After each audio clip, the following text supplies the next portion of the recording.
Fala moçada, como estão? Tudo bem? Se você já fez curso do tipo Stop the Bleed, em determinado momento é feita abordagem em relação se é lícito, se é permitido a utilização de torniquetes de adultos no público pediátrico. Ou seja, se eu posso utilizar com efetividade, se é efetivo o uso de um torniquete de adulto em criança. E a resposta que você encontra lá é sim.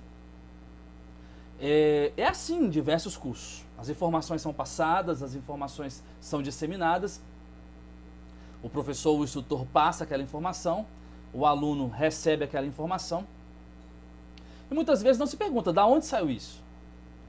Ah, beleza, eu posso utilizar um torniquete de adulto em criança, mas baseado em quê? Algo foi testado? Quem já viu outros cursos meus sabe bem quando eu explico questões de plausibilidade.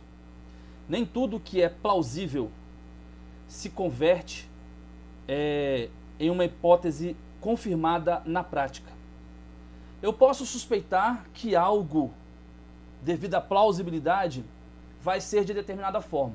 Quando você testa, aquilo nem sempre acontece da forma como eu imaginei que fosse acontecer. Então, me parece plausível, ou nos parece plausível, que se eu usar um torniquete de adulto numa criança, depender da complexão física da criança, aquilo vai surtir efeito. Mas beleza, essa plausibilidade, ela se converte num aspecto prático? Aquilo de fato é confirmado que há efetividade na criança? Aí alguém fala, sim, o Stop the Bleed diz que sim. Então é porque é assim. Mas vamos mais a fundo. O que eu te convido a fazer sempre é isso. Vamos mais a fundo.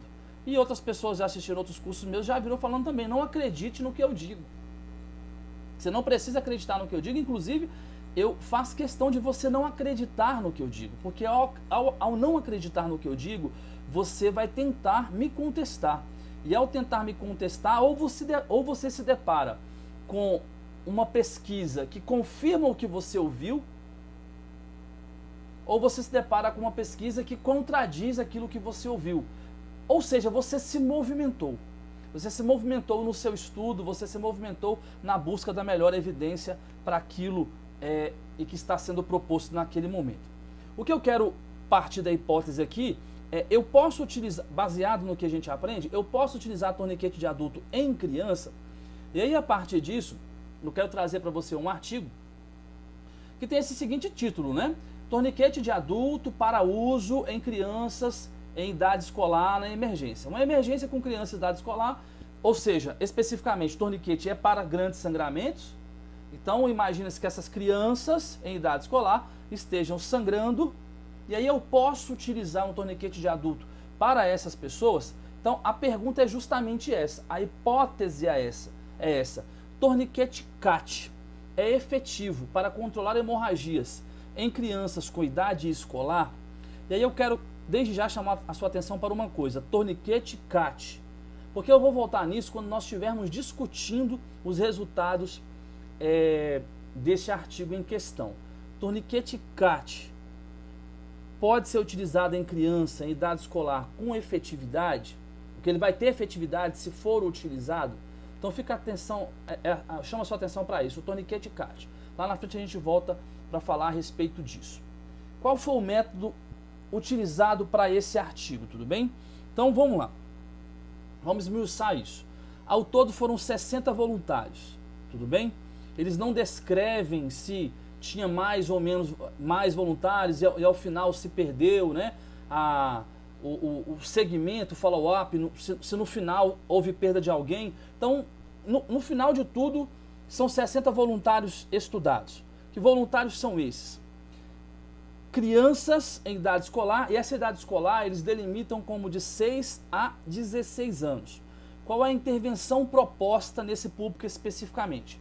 Como você já viu, é um torniquete CAT. Então, é a utilização de um torniquete CAT ou em membro superior ou em membro inferior. Qual membro vai ser utilizado? De escolha do voluntário. Então, a criança poderia falar, ó, tio, eu quero que você faça o torniquete aqui nesse meu braço. Eu quero que você faça o meu torniquete aqui nesse meu braço. Ou eu quero nessa minha coxa. Ou eu quero nessa outra minha coxa. O torniquete, quando no membro superior, terço médio do braço, no bíceps, ok? O torniquete, quando no membro inferior, terço médio da coxa. Mas, As voltas do torniquete eram feitas de 180 em 180 graus. Tudo bem? Então vamos lá, só para a gente ilustrar. Se eu tenho uma volta completa, 360. Então era de meia volta em meia volta, ou seja, de 180 em 180. Avaliando sempre o pulso distal, o pulso periférico naquela extremidade, por meio de um Doppler. Tá bom? Então a comparação da efetividade do torniquete era feito por meio do Doppler. Na prática, nós comparamos, no geral, a efetividade do torniquete por meio da cessação do sangramento. Sangramento foi interrompido, sinal que o torniquete foi efetivo. No geral, na prática, é dessa maneira, tá bom? Embora se recomende também que a gente verifique pulso, ok. Mas o que mais nos indica a efetividade de um torniquete na prática clínica é se o sangramento foi interrompido ou não. Ok. Nesse caso especificamente, eles giravam de 180 em 180, ou seja, de meia volta em meia volta, e iam aferindo se existia ou não pulso periférico naquele membro por meio de um Doppler. O máximo permitido de voltas eram de 3 voltas, tá bom? Então vou de 180 em 180, mas o máximo de volta completa, ou seja, volta completa 360 graus, o máximo permitido de 3 voltas, ou seja, 1080 graus. Por quê? Devido à dor nessa criança, principalmente devido à dor nessa criança. Nós sabemos que na prática nós podemos dar mais volta. Nós damos o número de voltas suficientes para acessar o sangramento. No estudo especificamente, só foram permitidos o máximo de 3 voltas no molinete do torniquete. Fica atento nisso também que nós vamos comentar depois. Em relação à amostra, como é que eles basearam essa amostra? O cálculo amostral é um cálculo matemático um pouco complicado, mas existem calculadoras automáticas na internet, você lança lá, ele te dá o cálculo amostral. Eles tinham uma média mensal, eles tiraram essas crianças de consultórios ortopédicos, de consultório ortopédico. As crianças frequentavam esse consultório ortopédico. Tinha algum tipo de problema ortopédico, alguém fraturou ou estava se recuperando, iam a esse consultório, tinha uma média mensal de 520 crianças por mês, se é mensal é por mês, né? Então tinha uma média mensal de 520 crianças. A partir disso, eles fizeram uma amostra para esse estudo. A amostra foi constituída então de 60 crianças, tá bom? Eles identificaram a média das circunferências tanto do bíceps, né, do membro superior, como do membro inferior, porque isso nós vamos ver que é importante também, como também o IMC, tá bom? Em linhas gerais, o método é descrito dessa maneira. O resultado, o que foi encontrado então? Então, no total, nós tínhamos, o estudo constou de 36 meninos e 24 meninas, tá bom? 36 meninos e 24 meninas. Em relação ao torniquete CAT aplicado no membro superior, em todos os 60 voluntários, o CAT foi efetivo.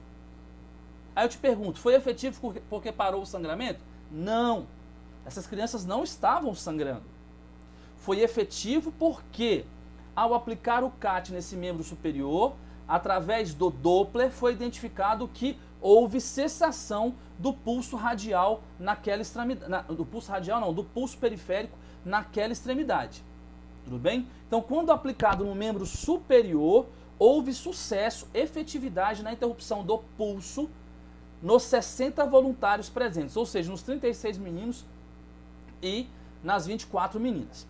A circunferência do membro superior, do braço especificamente, nesse público especificamente, variou de 16 a 37 centímetros.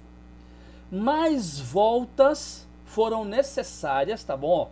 Mais voltas para o torniquete se tornar efetivo, volto a dizer.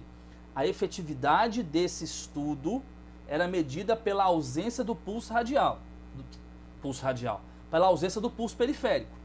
Tá bom? Na prática, no geral, nós fazemos isso pela cessação, interrupção do sangramento.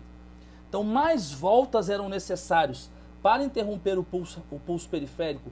Quanto mais velha era a criança, e quanto mais sobrepeso ela tinha, e quanto mais circunferência ela tinha. Ou seja, mais circunferência de braço, mais volta eu tinha que dar para o torniquete ser efetivo.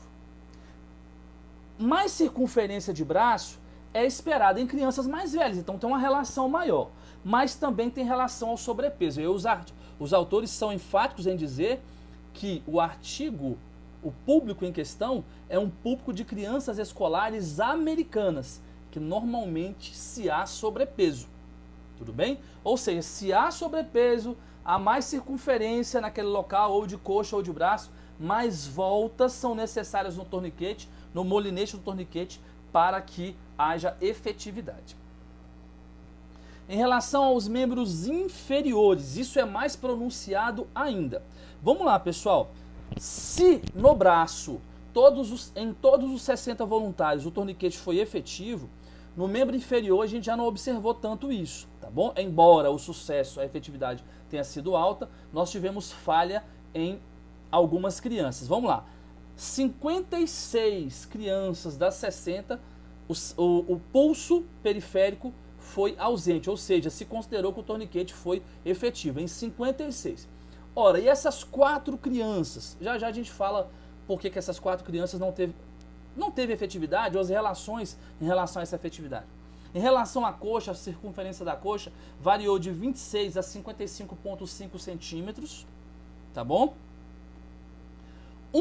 Houve uma interrupção do teste. Lá no método do artigo descreve o seguinte, que ou a criança ou o responsável pela criança poderia pedir para que o teste fosse interrompido. Ou seja, tá fazendo, de repente o pai falou assim, opa, parou, não quero mais que faça no meu filho.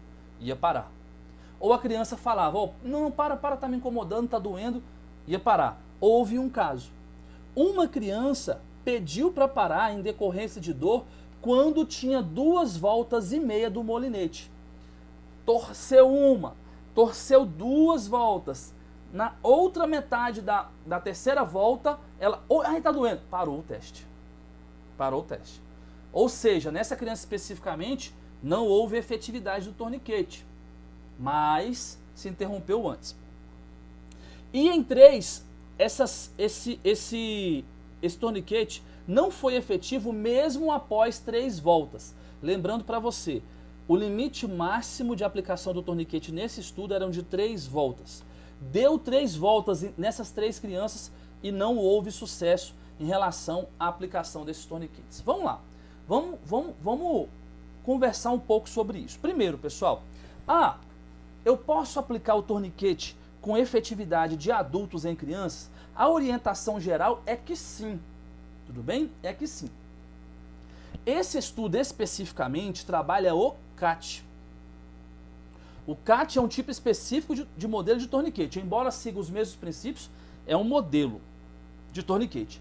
Eu posso pegar os resultados do CAT e transpor para outro torniquete? Não. Mesmo que haja plausibilidade. É plausível que o CAT fazendo efetividade, que outros torniquetes também em crianças possam ser utilizados. Embora seja plausível, eu preciso testar. O que eu sei estou falando por meio desse estudo, André, e outros estudos. Aí outros estudos precisam ser analisados, explorados. Nesse especificamente nós podemos dizer o quê? Que o CAT foi efetivo. O CAT que é feito para adulto foi efetivo. Ele pode ser utilizado em crianças com efetividade. Um outro ponto importante que a gente deve levar em consideração. Eu posso pegar isso e transpor para a população em geral? É meio perigoso. Tudo bem? É meio perigoso. Certo? Embora na prática eu possa converter isso. De que maneira? Se eu só tenho o CAT, eu vou testar na criança.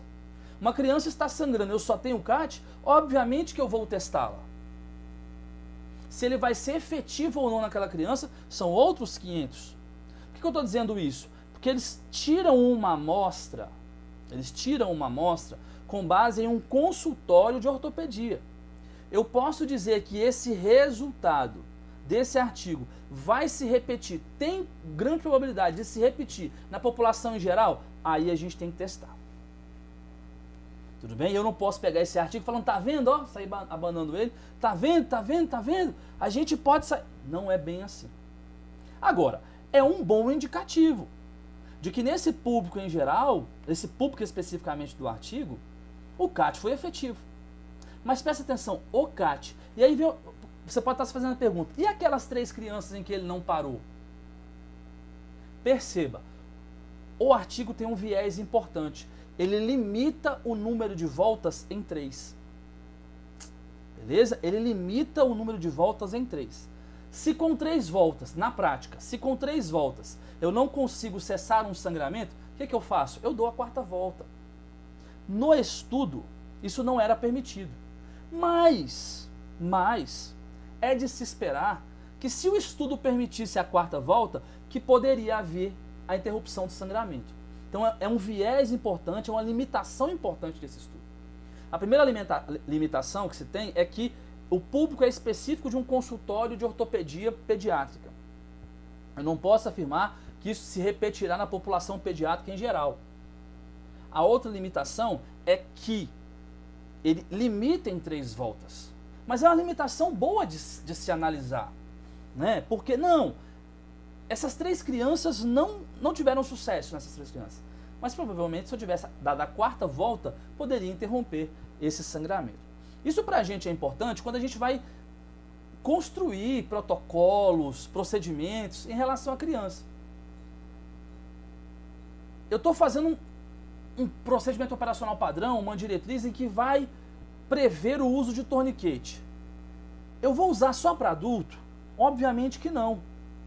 Mas e aí fica aquela pergunta, posso usar em criança ou não? Aqui há um indicativo.